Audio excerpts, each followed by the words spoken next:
এখনো আসতেছে না কেন? কত লেট হয়ে গেছে। So,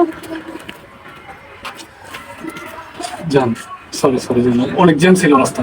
এখন সময় হয়েছে তোমার আসার, আর তোমার কত করে বলতেছে চলো আমরা বিয়ে করে ফেলি, ফ্যামিলি থেকে চাপ দিতেছে আমাকে। জান, একটু বোঝার চেষ্টা করি, আমার তো এখন হাতে চাকরি নেই, পড়াশোনা শেষ করিনি আমি। আমার এখন এস্টাবলিশ হইতে আমার সময় লাগবে। তোমার সময় লাগবে না, আর আমার অন্য জায়গায় যখন বিয়ে হয়ে যাবে না তখন তুমি বসে বসে আঙুল চুষো। তুমি আর একটা বছর ওয়েট করো আমার জন্য, একটা বছর জান প্লিজ।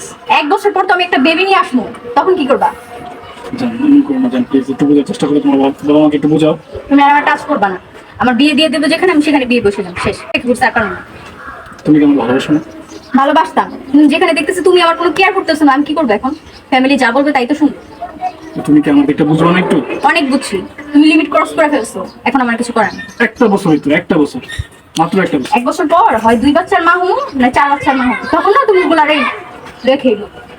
এইভাবে বলতে পারলো তুমি এই কথাগুলো? আমার কিছু করার নেই। এখন যদি পারো চলো আমরা বিয়ে করে ফেলি। এখন কিভাবে বিয়ে করবো? এই সম্ভব বলো? আমার আমার হাতে এখন 1 টাকাও নেই জানো, মানে মনে হয় এক কোনায় মনে হয় 2 টাকা আছে।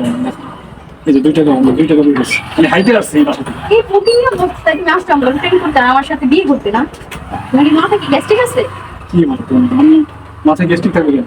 আমি তোমায় ভালোবাসি, তুমি আমায় ভালোবাসো না? তুমি আমার আমার কচু ভালোবাসো, বুঝছো? তোমার ভালোবাসা না আমার এই পায়ের তলায় থাকে, আর থাকো তুমি তোমার এই রাস্তায়, আর আজকে পর থেকে তুমি না আমাকে ডিস্টার্ব করবে না। জান প্লিজ ভুল হয়েছো না আমাদের, আমি দেখি একটা ম্যানেজ করবো আমি।